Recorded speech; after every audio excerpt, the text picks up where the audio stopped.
Selamat datang di Percaya Gak Percaya. Sulit dipercaya, tapi ada. Malam ini, saya akan membawa kalian ke dunia yang dipenuhi kisah-kisah menyeramkan, penuh misteri, dan tak jarang membuat bulu kuduk berdiri. Jadi, siapkan diri kalian, matikan lampu, dan pastikan tidak ada yang mengintip dari jendela. Karena kisah ini mungkin lebih dekat denganmu daripada yang kau kira.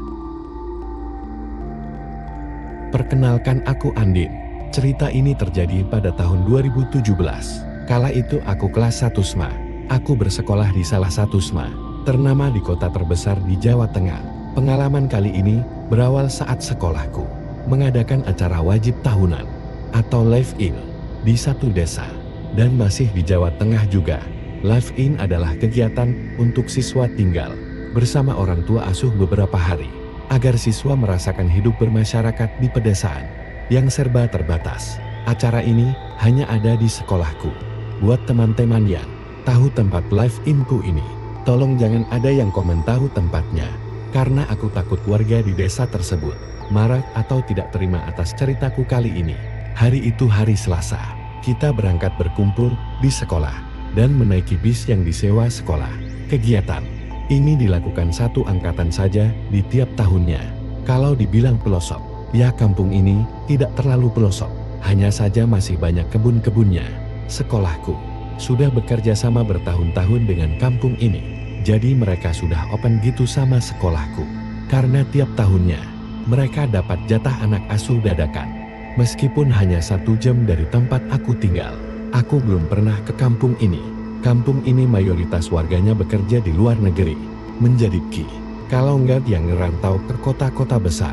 Jadi jarang banget anak-anak yang sudah lulus sekolah menetap di kampung ini. Kita dibagi kelompok. Waktu itu ada 2 kampung yang bekerja sama dengan sekolahku. 1 rumah untuk 2 siswa. Kala itu aku dapat 1 rumah bersama Maya, anak IPA yang gak begitu dekat denganku. Walaupun ini tergolong desa, tapi rumahnya gede di gues. Kayak si Mutia dan Luffy temanku. Dia dapat ibu asuh yang rumahnya mewah. Kamar ber-AC. Kamar mandi ada bathtubnya, WC-nya kencang pula. Nah nasibku, dapat ibu asuh seorang janda, tinggal di rumah gubuk, yang menurutku tidak layak buat tinggal. Kita panggil aja Ibu Asia. Bu Asia ini janda beranak 2, tapi anaknya merantau semua. Bu Asia tinggal seorang diri di rumah ini. Dia memiliki warung makan kecil di depan rumahnya. Rumah Bu Asih paling depan kampung, pinggir jalan. Kalau siang ramai, tapi kalau malam sepi banget. Aku tidur di tempat tidur kayu berkasur tipis dan lampu berwarna oranye. Tahu kan kolam kuning itu? Jadi remang-remang dan semakin horor kesannya. Kamar mandi tidak berlampu. Belakang kebun, samping kebun. Sedih banget aku ngerasainnya. Pertama datang, kami disambut ramah oleh Bu Asir. Sudah disediakan makan dan minum waktu itu. Setelah makan, kami berkenalan dan berbincang-bincang. Dek, kalau bawa uangnya digulung terus dikaretin ya, ucap Bu Asi sambil menyodorkan karat gelang. Emang kenapa ya Bu? Tanya aku polos yang emang gak ngerti buat apa. Biar aman dek, nggak dicuri, ucap Bu Asi sambil mengunyah onde-onde. Hamem di sini banyak pencurinya emang Bu. Maya yang tiba-tiba angkat bicara. Iya tapi tidak kasat mata, jawab Bu Asi tenang dan tetap mengunyah onde-ondenya. Si Maya tiba-tiba mencengkeram tanganku kuat, tanda dia akan mengatakan sesuatu. Bu, kami ke kamar ya, istirahat dulu. Sambil menarik tanganku, Bu Hasi mengangguk saja. Sesampainya di kamar, Maya terlihat gelisah. Bit, kamu ngerti kan yang dimaksud Bu Asi? Enggak, jawabku cuek dengan menatap layar HP. Maksudnya pencuri tidak kasat mata itu tuyul, bentak Maya di depan wajahku. Sembrono, masa sih Mai? Tanya aku masih gak percaya. Secara aku baru tahu kalau ada tuyul. Sama sekali gak ada berita tentang tuyul di tempatku. Selepas maghrib, Bu Asih memanggil kami untuk makan malam. Di sela-sela makan malam, Bu Asih bercerita bahwa di kampung ini hampir seluruh warganya memiliki peliharaan. Peliharaan yang dimaksud di sini ya kayak tuyul, genderuwo, pocong. Bahkan ada yang berwujud macan putih. Hanya beberapa orang yang tidak pakai pesugihan. Itu termasuk Bu Asil. Meskipun warga sini rajin salat, masih banyak yang musyrik dek, ucap Bu Asih sambil memainkan sendoknya. Aku dan Maya hanya diam, penasaran mendengarkan cerita Bu Asil. Ada yang sadis, demi kedudukannya, rela mengorbankan istri untuk tumbal. Tapi kali ini, nada Bu Haji sedikit pelan. Hampir kami berdua tidak mendengar suara Bu Haji. Kami berdua terbelalak. Jujur awalnya aku nggak percaya. Masa iya sih, ada orang tega gitu. Kalau sudah selesai piringnya, tinggal saja, biar ibu yang beresin. Wajah Bu Asil sambil merapikan piring dan gelas bekas makan dia. Loh Bu, ceritanya belum selesai kok. Kali ini, aku benar-benar penasaran. Kalian duduk di depan TV dulu ya. Tunggu ibu beresin ini semua. Kami mengangguk, meninggalkan Bu Asrul yang merapikan bekas makan kita. Kurang ajar banget. Ya udah numpang gak mau bantuin lagi. Habisnya Bu Asih yang meminta membereskannya sendiri. Kepala desa sini, namanya Pak Prapto. Belum 40 hari, istrinya meninggal di depan rumah ibu. Ucap Bu Asih yang sedikit was-was. Jujur aku dan Maya juga takut, tapi penasaran banget. Jadi gini, belum genap 40 hari, istri Pak Prapto meninggal. Dan meninggalnya tepat di depan rumah Bu Asih. Ya, di depan gang kampung ini. Kebetulan Bu Asih kala itu ada acara dan menginap di rumah saudara selama 3 hari. Menurut beberapa warga, meninggalnya istri Pak Prapto tidak wajar. Siang itu istri Pak Prapto berjalan kaki pulang dari pengajian di tetangga gang sebelah. Dia jalan sendirian di pinggir jalan, tapi ketika tewas, dia dalam keadaan terlindas truk. Di sini memang sering lalu lalang truk untuk mengambil hasil pertanian dan perkebunan. Yang dibilang tidak wajar di sini adalah dia berjalan. Kenapa bisa sampai terlindas truk? Dan posisi tewasnya di tengah jalan. Waktu itu minim saksi, jadi yang nggak ada yang tahu pasti bagaimana kecelakaan itu bisa terjadi. Ketika pulang ke rumah baru, Bu Asih diceritain bahwa tadi siang, istri Pak Prapto terlindas truk di depan rumahnya. Ada warga yang mengatakan bahwa Bu Prapto menjadi tumbal suaminya sendiri. Memang seminggu setelah meninggalnya Bu Prapto, Pak Prapto terpilih menjadi kepala desa. Bu Asih masih sering SMS aku, karena aku takut dan masih trauma. Jadi aku memutuskan untuk ganti nomor HP. Dan dengar-dengar dari adik kelasku yang live ini, di tahun berikutnya, depan gang kampung sudah bukan rumah, tapi masjid. Dan tidak ada lagi orang tua asuh yang bernama Asil. Begitu sekiranya ceritaku kali ini. Sekarang yang masih tersisa bekas luka. Padahal banyak warga yang tidak menyukai. Di kaki sama di leher, masih kayak garis-garis gitu. Namun aku sangat bersyukur masih bisa hidup. Dan Maya setelah itu pindah sekolah, rumah dan kota. Aku sudah tidak pernah kontak lagi dengan Maya. Aku dengar dia melanjutkan di luar negeri. Dan untuk Ibu Asia, aku nggak tahu kabarnya guys. Pak Prapto entah mengapa dia bisa terpilih. Pokoknya setelah dari situ, cuma dapat beberapa SMS dari Bu Asia. Terus aku ganti nomor. Oh ya, chat dari Bu Hasi. Yang pertama, adik di mana? Ibu kangen. Yang kedua, dia hanya tertawa. Pesan pertama dengan yang kedua ini terpaut 2 hari. Ya kalau nggak salah hari Rabu pesan pertama. Setelah meninggalnya istri Pak Prapto. Terus Jumatnya pesan kedua. Udah, karena aku takut, langsung ganti nomor. Malam harinya Bu Asih tidak bisa tidur. Nggak ngerti apa yang membuat Bu Asih nggak bisa tidur. Tiba-tiba Bu Asih mendengar orang mengetuk pintu basi. Bu Asih masih mencerna suara itu. Sepertinya tidak asing dengan suara itu. Bu Asih bergegas akan membuka pintu. Ketika Bu Asih buka pintu, ia tidak menemukan siapapun di luar. Baru beberapa langkah, pintu terdengar diketuk lagi.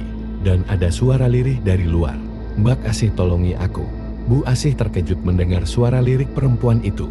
Terdengar seperti Bu Prapto. Bu Asih yang takut tapi penasaran, akhirnya memutuskan untuk melihat dari tirai jendela. Dan benar saja dia mendapati Bu Prapto dalam keadaan muka hancur dan berdarah-darah. Bu Asih yang mendapati hal seperti itu sudah tidak heran, karena kecelakaan tidak wajar seperti itu di depan rumahnya sudah sering terjadi. Seperti anak yang sedang berjalan di pinggir jalan, tiba-tiba meninggal dalam keadaan kaki putus. Ya putus-tus, kata Bu Hasi. Padahal Bu Hasi tidak melihat ada truk yang lewat atau suara benturan kecelakaan. Pernah juga kala itu siang hari, ada warga yang berteriak minta tolong bahwa ada orang meninggal di depan warung. Orang tersebut tidak sakit atau kecelakaan, tiba-tiba meninggal. Namun baunya sudah busuk sekali. Seperti sudah meninggal 3 minggu. Dengan hal-hal semacam itu sudah tidak asing lagi untuk wasit. Tiap warga punya peliharaannya masing-masing. Kalau sudah meminta makanan, dia harus dituruti. Mau dimakan atau mau mencarikan makanan. Lanjut cerita dari sudut pandang Andin. Malam itu, aku dan Maya habiskan untuk mendengarkan cerita kampung. Ini dari Bu Asik deh. Udah malam kalian tidur Jil. Kalau bisa usahain harus tidur cepat ya. Terus kalau ada suara apapun, tolong jangan keluar kamar. Perintah Bu Asih yang membuat aku dan Maya ketakutan. Aku dan Maya takut dengan apa yang dibilang Bu Asih tentang suara-suara. Mataku masih terbuka lebar malam itu. Kulihat Maya sudah memejamkan mata, tapi seperti belum tidur pulas. Hingga satu malam, aku masih asik menatap layar HP-ku, hingga sesuatu menggangguku. Suara seseorang merintih seperti kesakitan. Awalnya aku dengar suara itu pelan sekali, tapi lama-kelamaan seperti ada di depan kamarku. Bu Asih, ada apa? Ucapku lirih. Aku beranjak dan akan melihat apa yang terjadi di depan kamar ini. Tiba-tiba Maya menarik tanganku dan berkata lirih, "Jangan, hampir kopot jantungku." Itu Bu Hasi nangis. Ucapku ke Maya. "SSTT itu bukan Bu Hasi deh kayaknya," ucap Maya dengan jari telunjuk di bibir. Tidak kuhiraukan ucapan Maya. Aku berjalan pelan mendekati pintu. Kulihat Maya memeluk guling dan mundur ke tembok. Pintu kamar terbuka perlahan. Pada malam pertama ini, sungguh tidak bisa aku lupakan seumur hidupku. Harusnya aku menurut saja ucapan Maya. Kulihat seseorang berjongkok dengan muka tertutup tangan. Perlahan aku berjalan dan kupanggil Bu Asih. Perlahan-lahan orang yang aku kira Bu Asih itu mengangkat wajahnya. Betapa terkejutnya. Wajah keriput hitam legan dengan seringnya senyum nya. Gigi hitam dan mata merah. Tangannya menjulur akan menarik kakiku. Tapi dengan secepat kilat, aku langsung berlari memasuki kamar. Kubanting pintu. Wajahku pucat dan ketakutan banget. Dari luar pintu kamar, wujud Tadim menggedor-gedor di pintu. Kulari ke atas kasur di sebelah Maya. Maya malah nangis. Aku yang ketakutan banget juga ikut nangis. Tiba-tiba pintu kamar seperti berusaha dibuka. Aku dan Maya semakin ketakutan. Pintu kamar pul terbuka. Ya Allah, hampir kopot jantungku. Ternyata Bu Asih. "Ada apa Den? Kok kalian nangis?" ucap Bu Asih khawatir. Kita berdua tetap nangis. Sudah, kalian tenang dulu saja. Sudah Ibu usir. Itu peliharaan warga sini. Kurang ajar. Siapa yang berani kirim peliharaan ke sini? Ucap Bu Asih. Geram Bu. Saya mau pulang. Ucap Maya sambil terus menangis. Kulihat wajah Bu Asih seperti bingung. Aku pun kasihan ke Bu Asih. Aku tahu yang dia rasain. Dia pasti takut kalau disalahin orang tua kita. Aku juga tahu. Ini semua bukan kesalahan Bu Asih. Udah main di sini cuma 4 hari kok. Sabar dulu ya. Ucapku menenangkan Maya. Ini hari pertama loh Ndin. Jadi apa kalau kita berlama-lama di sini? Bentak Maya dengan tetap menangis. Udah Mai, kita istirahat yuk. Udah aman kok. Aku masih bersabar. Menenangkan Maya. Udah deh, kalian istirahat ya. Ibu bakal jagain kalian di sini. Di depan pintu kamar. Bu Asih tidur aja di kamar. Kasihan juga. Besok Bu Asih jualan mucap. Kami pun tidur malam itu. Karena sudah terlalu lelah, aku tidak mendengar apapun. Dan terbangun di waktu subuh. Aku membangunkan Maya dan mengajak Maya untuk berwudu. Awalnya Maya nggak mau karena takut. Tapi kupaksa. Pagi itu kita ada kegiatan senam pagi. Dan acara bersih-bersih bareng warga desa. Kala itu aku tidak bersama Maya. Karena Maya harus kumpul dengan anak IPL. Dan aku kumpul dengan anak IPS. Kita dibagi beberapa regu untuk bersih desa ini. Kelompokku kala itu Mutia, Lutfi, Ayudina, Faros dan Gilang. Kelompok kita kebagian bersih desa di bagian depan kantor kepala desa. Yang cowok pada cabut rumput, yang cewek nyapu dan menyiram tanaman. Kita istirahat sebentar di teras kantor. Tadi malam aku nggak bisa tidur nyenyak. Keluh bilang, "Emang kenapa?" tanya anak-anak. Masa tiap aku merem, ngerasa kepalaku ada yang ngelus-ngelus. Pas buka mata nggak ada siapa-siapa, tapi ucap Gila. "Ih serem, syukurin kamu." Ucap Mutia, "Jangan gitu. Mentang-mentang kamu tinggal di rumah bagus. Awas kalau sampai kamu ngalamin." Sungut Gila. Aku yang mendengar cerita itu hanya diam. Rasanya ingin bercerita, tapi aku takut. Dim, ngapain kamu diam aja? Kamu dapat gangguan juga? Tanya Faros. Enggak kok, cuma capek aja, ucapku. Alah, kamu mah cuma gitulang lah. Aku lebih serem lagi. Tiba-tiba Dinar buka suara. Aku kaget langsung mendengar ucapan Dinar. Emang apa yang serem? Jawab Mutia. Semalam aku sama Rizka, anak IPL, lagi duduk-duduk di teras rumah Pak Dalan. Orang tua asuh mereka. Tiba-tiba bau bunga. Terus aku dengar ada suara wanita ketawa melangkin. Keras banget. Aku langsung aja lari masuk rumah. Cowok Rizka. Aku tinggal. Tapi dia nggak nyusul-nyusul aku lari. Rizka malah pingsan. Cerita Dinar yang buat bulu kuduk. Kita berdiri. Belum selesai. Tiba-tiba terdengar suara. Dari atas atap kantor. Bapak Kades. Berdirilah kita. Serentak. Terus jatuhlah sebuah kelapa tua yang berwarna coklat. Jatuh dari atap ke tanah. Mungkin biasa saja. Tapi di sini nggak ada pohon kelapa. Tapi kenapa ada kelapa jatuh ke atap? Aneh kan, kita nggak banyak omong. Langsung lari deh dari kantor itu. Kok sudah balik? Emang sudah selesai bersihin kantor? Saya tanya Pak Prapto. Tapi yang buat aku nggak nyaman. Tatapan Pak Prapto ke aku. Jijik deh kalau ingat tatapan dia. Kayak orang mesum gitu. Sudah dong Pak. Jawab Faros sambil meninggalkan Pak Prapto. Aku tahu Faros aslinya ketakutan. Kayaknya kampung ini serem deh. Ucap Ayu Is. Jangan bilang gitu. Ucap Dinar. Kami pun pulang ke rumah asuh kami masing-masing. Tiba-tiba pukul 17.00 ada siaran dari Masjid bahwa ada berita lelah Ayu. Innalillahi wa innalillahi rojiun. Telah berpulang ke rahmatullah. Bapak Farmin binti Parjo. Aku masih mengingat-ingat siapa Bapak Farmin ini. Seperti tidak asing. Bapak Farmin ini tukang kebun kantor kepala desa.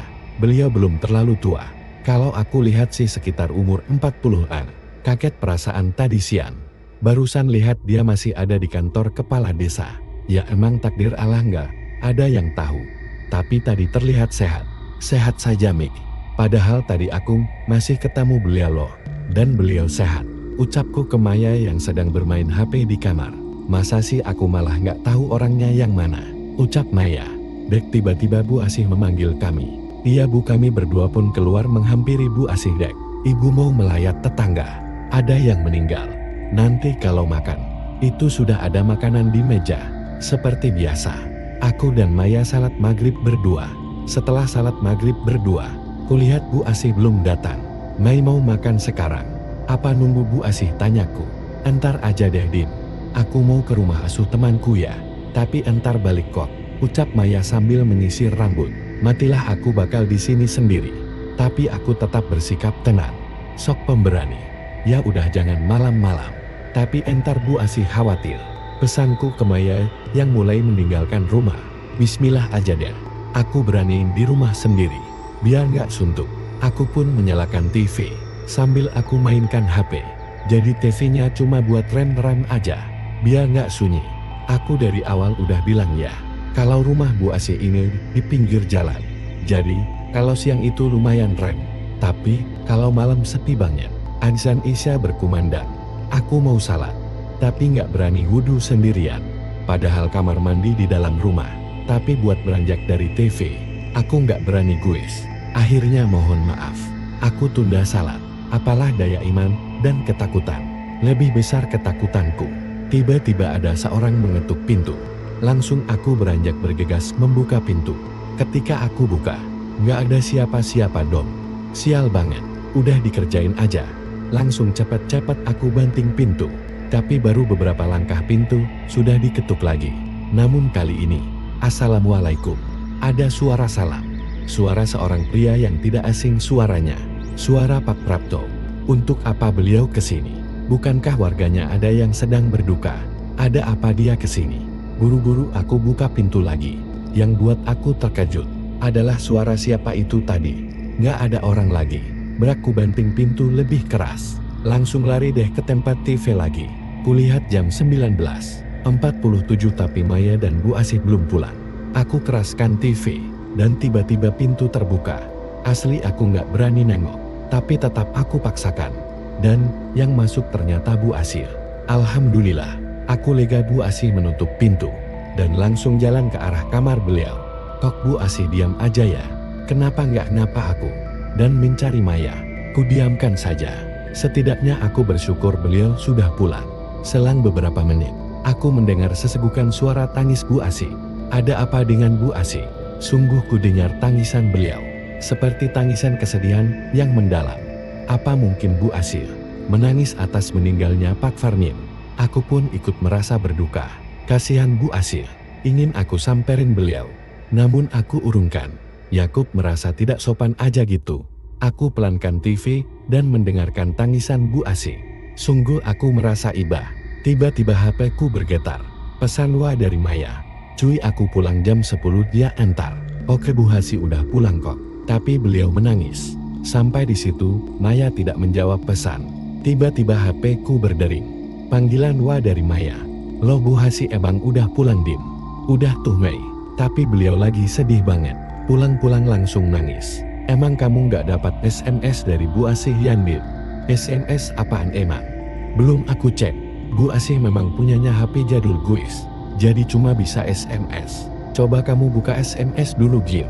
Ku matikan telepon dan aku buka SMS. Dek ibu malam ini belum tahu pulang jam berapa. Kalian istirahat dulu aja ya. Nggak usah nunggu ibu. Kulihat pesan 5 menit yang lalu. Terus yang masuk kamarku Asih. Dan menangis siapa? Tiba-tiba suara tangisan.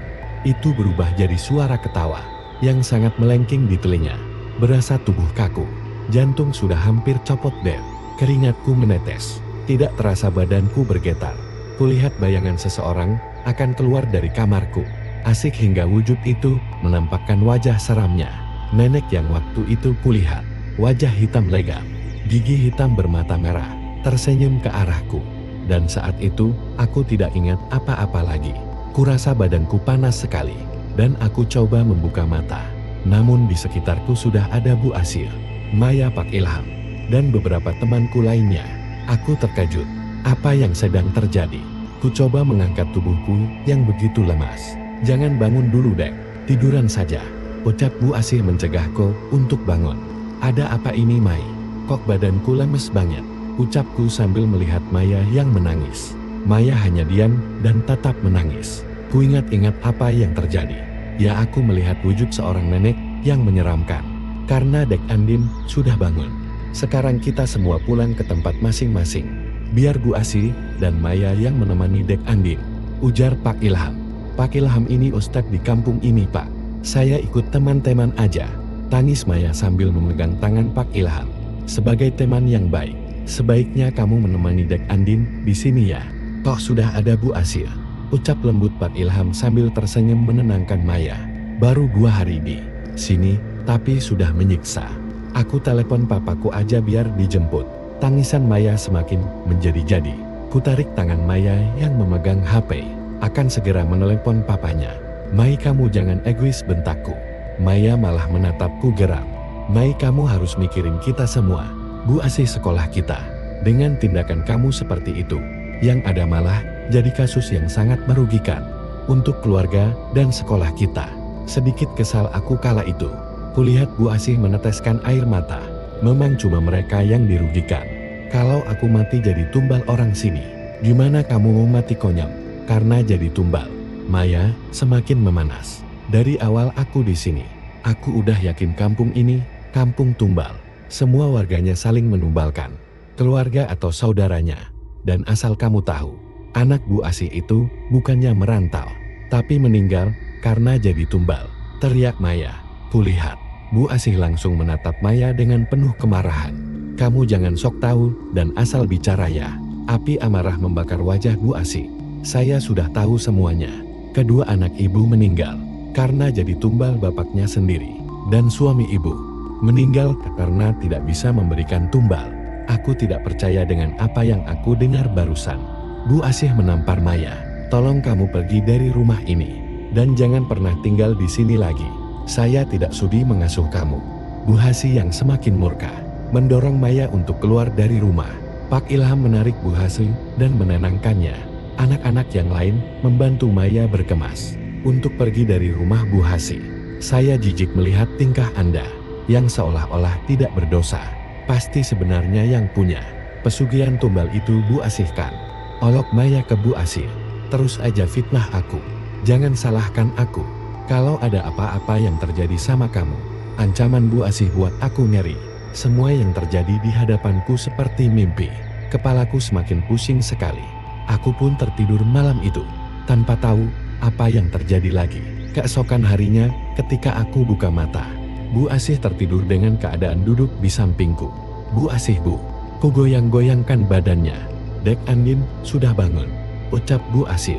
Kulihat Bu Asih sudah menjadi Ibu Asih yang sepertinya. Bukan Bu Asih yang menyeramkan seperti semalam. Dek maafin Ibu ya. Bu Asih kembali meneteskan air mata. Maaf kenapa Bu? Sambil kuusap bahunya untuk menenangkannya. Masalah kejadian semalam. Kini tangisan beliau semakin mendalam. Sudah saya nggak apa-apa kok Bu, ucap Bu Iba melihat Bu Asih seperti itu. Dek, sebenarnya apa yang dikatakan Dek Maya itu benar, ucap Bu Asih sambil menatap Bu. Dek benar. Gimana maksudnya ini batinku? Maksudnya Bu, anak-anak saya sebenarnya bukan merantau, tapi mereka sudah meninggal dijadikan tumbal suami saya. Jantungku semakin berdegup kencang. Sumpah ngeri juga. Takut dong aku. Saking takutnya, aku sadar memundurkan diri ke tembok. Bu Asih berdiri dan menghapus air matanya dan tersenyum. Tenang kamu anak baik kok. Ibu nggak bakal nyakitin kamu. Yang penting kamu nggak macam-macam sama ibu. Wajah Bu Asih berubah sedikit menyeramkan lagi. Dadaku serasa sesak. Pengen nangis rasanya. Bu Asih kembali tersenyum khas Bu Asih. Seperti biasanya. Kamu mandi sana Dek. Sambil berjalan meninggalkanku. Nafasku kembali dan serasa ngos-ngosan. Apa yang sebenarnya terjadi sama Bu Asih? 9 pagi Kamis. Semua dikumpulkan untuk apel. Acara yang dilakukan selanjutnya. Aku cari-cari Maya. Tapi aku tidak ketemukan dia. Aku bertemu Ines. Anak IPA yang sekelas dengan Maya. Ines Maya di mana? Tanya aku sambil mendekat ke arahnya. Din udah sembuh. Kamu nggak tahu ya, Maya kemarin kesurupan dan demam. Jadi dibawa pulang deh ke rumah. Senyum Ines. Ini seriusan? Tanyaku tidak percaya. Ines mengangguk dan berpamitan denganku untuk kembali ke barisan. Anak IPA aku hampir jatuh karena terkejut dengan apa yang terjadi. Apakah sebenarnya Puasi orang jahat? Tidak bisa ku percaya. Saat ini aku harus berhati-hati dengannya. Hari ini hari Kamis. Hari ketiga kami di kampung ini. Begitu banyak pertanyaan yang ditunjukkan padaku oleh teman-teman. Namun kali ini aku tidak mau banyak bicara. Aku malas untuk bercerita. Atau lebih tepatnya, aku takut sama Bu Asih. Kalau dia tahu aku cerita-cerita, terus dia marah gimana? Sial, malam Jumat aku harus tinggal berdua sama Bu Asih. Yang baru ku ketahui, ternyata dia lebih menakutkan daripada Pak Prapto. Malam ini, aku putuskan untuk menginap di rumah Mutia dan Lutfi. Karena anak adek, Wifi lacak. Setelah kegiatan, aku berjalan bersama Mutia dan Lutfi. Mereka bercandaan gitu kan. Aku hanya diam. Nggak tahu kenapa. Aku ngerasa nggak nyaman dan resah banget. Aku takut kalau aku korban tumbal Bu Asih. Aku takut Maya kenapa-napa. Kulihat jam sudah menunjukkan pukul 5 sore. Kita sampai di rumah asuh Mutia. Aku bergegas mandi dan memakai baju seadanya punya Lutfi, karena baju kita seukuran. Oh ya, rumah Bu Asih dan rumah asuh Mutia ini agak jauh ya. Bu Asih kampung 1, ini kampung 2. Kalau dari rumah Bu Asih ke kampung ini, harus melewati kebun-kebun yang lumayan agak rimbun dan seram. Gak ada penerangan. Azan maghrib telah tiba. Aku, Mutia, dan Lutfi menunaikan salat maghrib berjamaah di kamar. HP ku berbunyi beberapa kali, menandakan ada panggilan telepon, tapi tidak aku hiraukan. Aku melanjutkan membaca Al-Quran. Sambil menunggu azan Isya, tidak terasa 2 juz telah kubaca, hingga azan Isya berkumandang. Aku melanjutkan salat Isya, dan aku kembali tadarus untuk menyelesaikan 3 juz. Kira-kira 19:30 aku telah selesai. Kulihat-lihat HP, ada beberapa panggilan dari Bu Asih dan teman yang berada satu kampung bersamaku. Bu Asih mengirimkan pesan. Dek di mana? Ibu khawatir. Khawatir batinku. Khawatir korban tumbalnya lari. Aku memutuskan untuk tidur. Karena lelah sekali. Aku sama sekali tidak memikirkan Bu Asih. Aku sudah benci dengan dia. Baru aku pejamkan mata. Aku dibangunkan Mutia. Dia memberitahuku bahwa Bu Asih, Pak Ilham beserta 2 guru mencariku sampai sini. Aku nangis kala itu. dan tidak mau kembali ke rumah itu. Aku takut, tapi Bu Asih memelukku dengan wajah sedih, seperti seorang ibu yang kehilangan anaknya. Aku makin jijik lihat wajah dia. Toh dia yang mengorbankan kedua anaknya. Dia terus memohon dan menangis agar aku pulang. Entah kenapa malam itu, aku luluh mau pulang ke rumah Bu Asih. Toh yang menumbalkan anaknya suaminya, pikirku. Sesampainya di rumah Bu Asih, sudah disediakan makanan. Aku pun makan malam berdua bersama Bu Asih. Walaupun aku sudah mau ke sini, perasaan takut itu masih menghantuiku. Dek, nanti tidurnya ibu temenin ya, biar Dek Andin gak takut. Bu Asih membuka percakapan. Aku membalasnya hanya dengan senyuman. Seperti biasa, yang membereskan semuanya Bu Asih. Aku langsung masuk kamar, karena aku benar-benar capek banget, dan badanku sakit semua. Tidak terasa, aku sudah tidur pulas, dan aku pun bermimpi. Di dalam mimpiku, aku bertemu nenek yang menyeramkan kemarin. Dia tertawa-tawa melihat wajahku. Badanku berkeringat dan aku berusaha lari. Namun dia ada di mana-mana. Dan suara tertawanya yang khas membuat telingaku ingin pecah. Aku pun berteriak hingga terbangun. Dan Bu Asih sudah ada di sampingku. Dia memelukku. Badanku panas dan berkeringat banyak. Siapa yang berani mengirimkan itu ke sini? Awas aja, gumam Bu Asih seperti waktu itu. Aku salah menilai Bu Asih. Ternyata beliau benar-benar mengkhawatirkanku. Bu Asih mengompres keningku dan menemani malamku. Hingga pagi subuh, aku terbangun. Badanku sudah enakan kala itu. Aku mengambil air wudhu dan salat subuh. Hari ini hari terakhir aku di sini. Tidak ada kegiatan. Hari terakhir ini, aku habiskan dengan menonton TV dan bermain HP. Tiba-tiba aku dapat pesan dari Maya. Malam ini puncaknya pertunjukanmu di situ. Awas, Bu Asih mengawasimu terus. Kamu harus berhati-hati. Kamu ngomong apa sih, Mei? Aku nggak ngerti deh. Kutunggu hingga setengah jam. Maya tidak membalas. Bu Asih di warung depan sedang berjualan. Tiba-tiba aku dengar ada orang meminta tolong. Aku pun berlari keluar. Betapa terkejutnya. Ada seorang terjatuh dari motor di depan rumah Bu Asih dengan keadaan badan hancur. Aneh bukan, aku tidak mengenali orang tersebut. Namun yang aku tahu dia perempuan. Namun ku dengar orang-orang menyebut nama Mbak Tuti. Aku ingin muntah dan pingsan kala itu. Karena melihat kecelakaan tragis seperti itu, Bu Asih mengajakku untuk masuk rumah. Bu Tuti itu siapa, tanyaku. Itu sekretarisnya Kades si Pak Prapto. Kemarin istrinya. Terus Joko pegawai kantor desa. Pak Farmin tukang kebun kantor Kades. Sekarang Mbak Tuti sekretaris. Dia memang kejam si Prapto. Bu Asih geram. Aku diam mendengarkan cerita Bu Asih. Dari tadi aku di warung gak dengar ada suara tabrakan. Tapi kok aneh sih. Tuti itu bisa hancur badannya, ucap Bu Asih. Aku mual mengingatnya. Sekarang ini kamu yang diincar sama Prapto, Dep. Aku yakin itu. Beberapa kali kiriman, dia menyerangmu, ucap Bu Asih sambil menatapku tajam. Lemes langsung badanku. Apa salahku sampai mau dijadikan tumbal? Sumpah aku geram banget sama Pak Prapto. Pengen aku bunuh duluan dia. Terus saya harus gimana, Bu? Saya takut rengek. Tenang saja. Nanti kamu saya yang bantu, jawab Bu Asih penuh percaya diri. Aku jadi merasa bersalah dengan kebencian dan tuduhan buruk ke Bu Asih. Bu Asih tulus banget ternyata. Sore itu Bu Asih menyiapkan sajen-sajenat di meja makan. Dan ada darah ayam. Dek, ibu harus minta darahmu buat mengusir peliharaan Pak Prapto, ucap Bu Asih. Terus caranya gimana, Bu? Sobek sedikit pakai pisau. Ya sedikit kok. Yang penting darah kamu keluar, ucap Bu Asih. Aku pun mengikuti perintah Bu Asih. Bu Asih menyalakan dupa atau menyan. Aku harus duduk di meja itu di depan sesajen. Di depanku menyala menyan dan darahku dan ayam. Dek, ibu mau melayat ke rumah Mbak Tuti. Adik di rumah dulu ya, pamit Bu Asih. Tapi Bu, saya takut. Aku benar-benar takut, guys. Kamu aman kok. Kamu harus duduk di sini terus hingga saya pulang. Jangan kemana-mana ya, di Eka. Jangan pernah tinggalin sesajen ini. Kalau kamu masih mau hidup. Tapi, kalau saya mau salat maghrib di mana, Bu? Kamu pengen mati, bentak Bu Asih sambil melotot. Aku cuma menggeleng dan menangis. Nah, nurut ya, Dek, ucap Bu Asih sambil mengelus kepalaku sambil tersenyum. Azan maghrib berkumandang. Tiba-tiba terdengar suara pintu diketuk. Aku tidak berani beranjak. Bu Asih juga berpesan. Jangan membuka pintu jika ada yang bertamu. Pokoknya aku nggak boleh kemana-mana. Aku cuma boleh duduk di sini. Tiba-tiba angin kencang membuka pintu rumah Bu Asih. Seseorang masuk ke dalam rumah.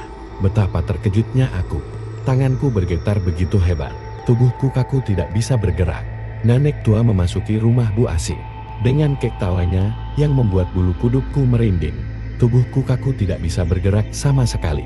Nenek tua itu semakin mendekat ke arahku. Aku berusaha berteriak, namun tidak bisa. Jantungku berdegup kencang.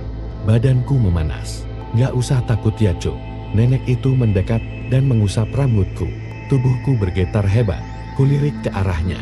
Sungguh menyeramkan wajahnya. Tiba-tiba dia mencekiku hingga aku sulit bernafas. Aku berusaha melepas cekikan itu. Sampai menyan dan sajen di meja berantakan. Cengkrama nenek itu benar-benar kuat.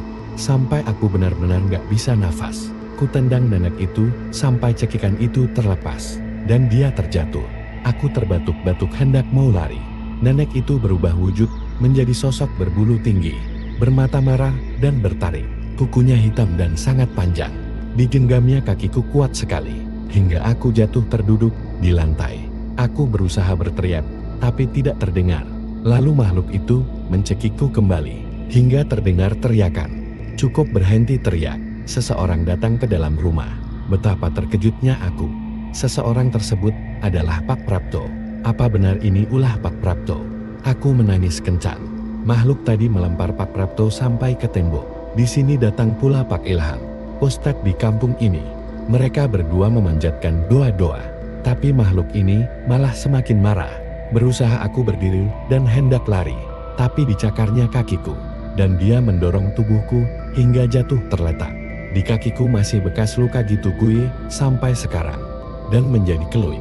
Sedihnya tubuhku lemas. Kulihat makhluk itu menyerang Pak Ilham dan Pak Prapto. Tubuhku lemas sekali.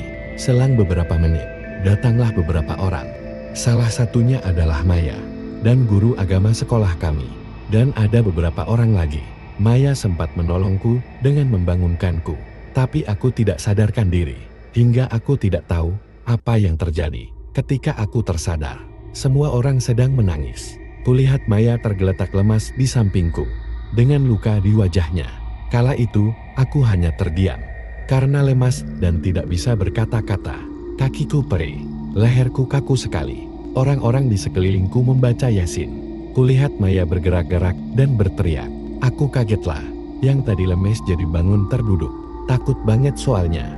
Akhirnya aku dituntun untuk keluar dari ruangan itu. Yang ada di dalam ruangan itu hanya Pak Ilham dan rekan-rekan yang tidak kukenal. Karena aku lelah sekali. Jadinya aku tertidur pulas. Yang aku ingat adalah seorang ibu berjilbab yang mengelus-elus luka di kaki dan leherku. Pagi harinya tubuhku sudah mendingan guys, dan sekolahku sudah bersiap untuk pulang ke kota. Kulihat Maya sudah sadar dan mendingan. Wajahnya ditambal pakai perban. Sebelum pulang, aku dan Maya diajak berkumpul di kantor Kades. Awalnya aku menolak. Jujur aku takut dan malas bertemu Pak Prapto. Aku begini karena dia. Dari awal Bu Asih udah bilang, orang yang paling tega menumbalkan istrinya Pak Prapto. Udah dan kita ikut aja. Biar kamu juga tahu cerita yang sebenarnya dan apa yang terjadi di sini. Ucap Maya. Akhirnya aku menurut untuk ikut. Sampai di sana sudah ada Pak Prapto, Pak Ilham, Pak Santo, kepala sekolah kami, dan Bu Indri, wanita yang menyembuhkan lukaku. Kami pun dipersilahkan masuk dan duduk. Aku malas menatap wajah Pak Prapto. Namun akhirnya Pak Prapto meminta maaf dan menjelaskan apa yang terjadi. Jadi aku salah menilai Pak Prapto ini guys. Dia sebenarnya baik. Dan warga di sini tidak memiliki peliharaan. Justru yang punya peliharaan itu ya Bu Asih. Wanita tua yang menerorku. Itu peliharaan dia. Dan ternyata rumah yang aku tinggali itu bukan rumah asli Bu Asih. Bu Asih ini memiliki 4 sawah, peternakan sapi, pertanian bakau, dan lain-lain. Jadi awalnya Bu Asih ini kerja menjadi ki. Suaminya seorang kades. Namun ketika pulang ke kampung, dia membawa 2 anak. Hasil hubungan gelapnya di luar negeri. Karena dia tidak diizinkan suaminya untuk menjadi ki. Lagi hidupnya sangat krisis. Hingga ia berpikir buat memiliki pesugihan dan peliharaan. Rumah yang aku tempati ini, rumah peliharaan Bu Asil. Makanya banyak warga yang meninggal tidak wajar di depan rumah Bu Asil. Dan orang yang meninggal itu meneror Bu Asil. Sebenarnya dari awal yang diincar peliharaan Bu Asil itu Maya, tapi karena ternyata si Maya ini punya penjaga dan memiliki kelebihan. Jadinya akulah yang terkena imbasnya. Si Maya geger ingin pulang. Sekarang Bu Asil sedang buron alias dalam pencarian. Warga dan Pak Prapto pun tidak menyangka. Ya karena dia tahu bakal jadi korban tumbal Bu Asil. Orang yang menghabisi istrinya adalah Bu Asil. Bahkan anak dan suami Bu Asil juga menjadi korban tumbalnya. Sebenarnya aku udah nggak kuat guys. Pengen nuntut Bu Asil. Tapi ya gimana? Aku lebih baik segera pergi. Dan tidak mau berurusan dengan Bu Asil. Kalau soal tuyul itu memang banyak yang pelihara tuyul. Tapi bukan dari kampung ini. Tapi dari kampung lain. Cuma tuyulnya larinya ke kampung ini. Setelah kita semua pulang dari sana, aku diruqyah sampai beberapa bulan baru sembuh. Dan yang seram, itulah kisah menyeramkan yang bisa saya bagikan malam ini. Apakah kalian cukup berani untuk mendengar kisah berikutnya? Jangan lupa tinggalkan komentar di bawah jika kalian punya pengalaman seram yang ingin saya ceritakan. Sampai jumpa di video berikutnya, dan ingat, terkadang hal yang paling menakutkan bukanlah apa yang terlihat, tapi yang bersembunyi dalam gelap. Selamat malam. Dan jangan lupa periksa bawah tempat tidurmu sebelum tidur.